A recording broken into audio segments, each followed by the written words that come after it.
But it started out with something that was actually, it wasn't a lipstick back then, but I was accused of cheating with a lip balm. I don't know if you have heard of the story that my most successful tournament, the best performance I ever had at a chess event, was back in 2007 in a tournament in France.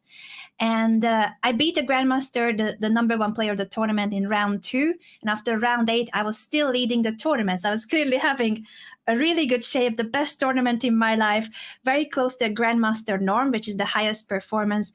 But 3 gentlemen didn't believe I could play this well, and they accused me of using a microchip in my lip balm that was connected with a wireless internet to my backpack. And so when I would open the tin of the lip balm, I would see the chess move that I need to play on the board. I would see it inside the tin. And that's how I was leading the tournament, according to them. So that lip balm story ended up becoming quite a big story in media outlets because it was such a strange story. The New York Times, the New York Post have picked it up. I saw a drawing of me as a caricature in a Danish newspaper. All sorts of continents in all sorts of different languages have published stories about what happened to me being accused of cheating in such an awkward way. And obviously, even when it happened, people knew that this is ridiculous, and no one but those 3 people were like, this makes sense. Everyone stood on my side. The organizers defended me immediately, and the grandmaster who lost against me was one of the first people to come forward too and say, no way that she cheated, 100% she's innocent, this makes absolutely no sense. So in that way, it was great to feel the support of so many people, but because the story itself sounded so strange, it made the lip balm very famous. And there's still a meme and reference to that. I have upgraded from a lip balm to lipstick, but yes, definitely Lipstick Maniac.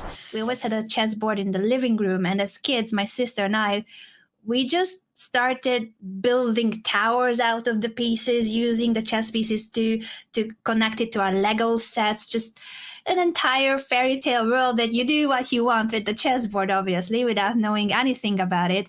But he played on the computer sometimes in this really old MS-DOS game called Battle Chess.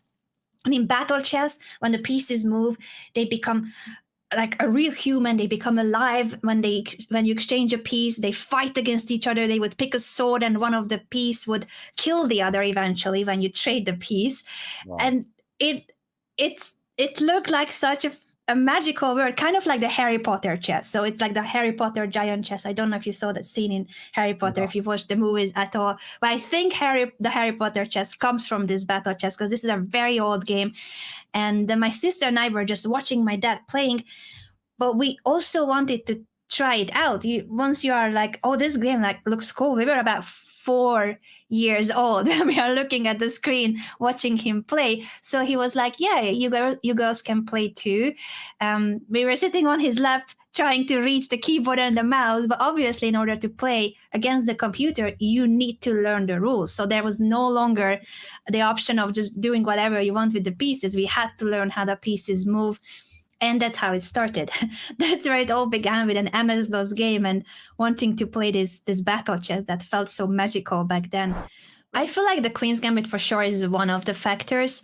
I would consider that maybe the second wave of chess boom. The first one was at the start of the lockdown, in my opinion, because chess was one of the few sports that could continue organizing tournaments. So I think similar as it would be with poker, that you can play poker in person, and you can also play poker online. Luckily for chess too, it's a very similar situation, that even though the most serious super tournaments are organized over the board, so you need to travel to a location, or the grandmasters will be accommodated in a hotel for a week and a half or 2 that the tournament will last. That would be a normal super grandmaster tournament, but because of COVID and the lockdown situation in most countries, obviously everything had to pause. I put stop on organizing events in general, and chess was one of the few sports that could be broadcast as an online tournament. So the same the same players, the same people, world champion Magnus Carlsen, Grandmaster Hikaru Nakamura, and the rest of the top players went to compete now online instead of their over-the-board tournaments. And I think that was a great initiative by Magnus and his team. Chess24 organized the Magnus Carlsen Invitational, and that kind of lifted the chess boom off at the start of the pandemic. As sad as it is that we are still in this very rough situation, but for chess, ironically, it helped because football and the rest of the physical sports weren't broadcast. There were no events, while chess and esports, and I guess poker too, we benefited in a way that this was something to watch, and people could be entertained and educated if they wanted to learn and improve their chess skills too, suddenly that they had more time at home. From what I have seen as someone who played on the Olympic team, so I did make it to some achievement, but that achievement is not a full-time job achievement. In chess, I think chess players only make a full-time living out of chess if you're in the top, very top of the list. I don't know if it will be top 20, top 30, but you have to be at the very top. And there are so many people who become even grandmasters, grandmaster being the highest title at chess. And unless you start giving chess lessons, or nowadays what helps too is that there's a thing called streaming. So you need to add something to that. Just by competing, a grandmaster will not make a full-time living, because a normal tournament, other than the super grandmaster tournaments where Magnus and the rest of the top players compete, those are the tournaments that have the highest prize funds. But every other tournament would be, for instance, an international chess open tournament could have maybe 1,000 or 2,000 euros as first prize.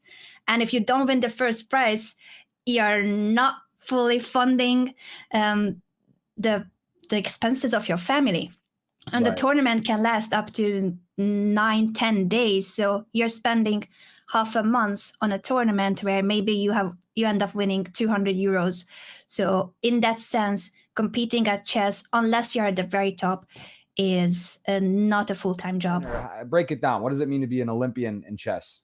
Sure. Yeah, I get this question a lot on stream as well, because it's in my bio that I'm a former Olympian.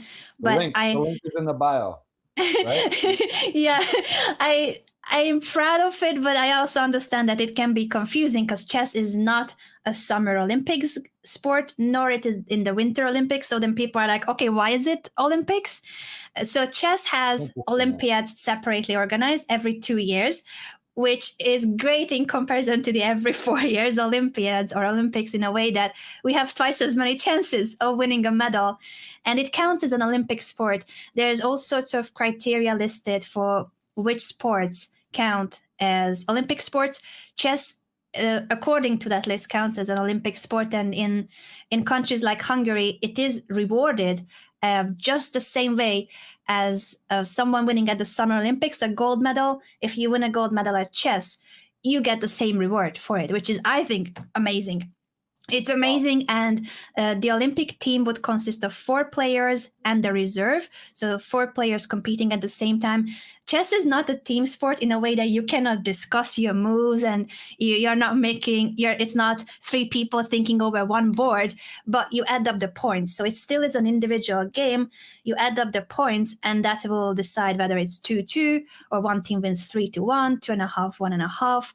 And it does add some team strategy to it, in a way that if you see that one of your teammates is winning, because you're sitting next to each other, so it would normally be an over-the-board tournament, and you're sitting next to each other, if you see that your teammate is winning, you can maybe change your strategy to being more solid and just not risk that much, because you know that your team is going to be leading, and you don't want to give unnecessary chances to your opponents in that sense. But the opposite would happen if one of the players are losing, because then you need to save your team, and you probably need to take more risk than usual. So in chess, we don't really bluff, we don't really go all in, but sometimes the tournament situation might require that you go for something sharper and more dangerous. And sometimes not so sound of a combination, just in order to try to get your way back into the game. So that would be a chess Olympiad.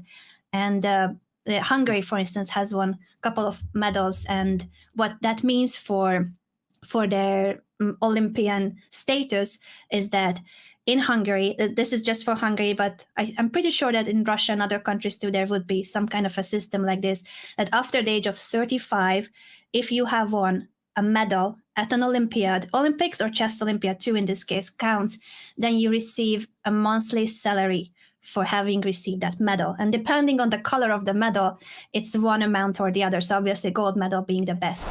If I had to pick a profession, I think I would be a teacher. And that's how I started out actually in Spain, when we briefly talked about earlier how chess players would end up giving lessons because it's not enough to compete at tournaments. Even if you're a grandmaster, it doesn't guarantee a full-time living.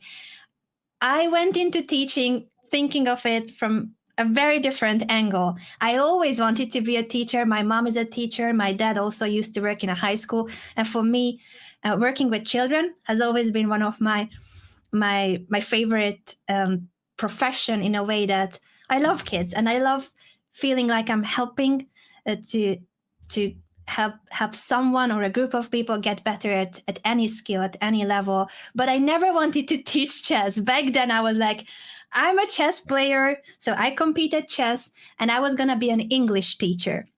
I wanted to teach English, and that's where I started in Madrid. I applied to I applied to a lot of language schools, and I gave my first lessons in Madrid as an English teacher, not a chess teacher.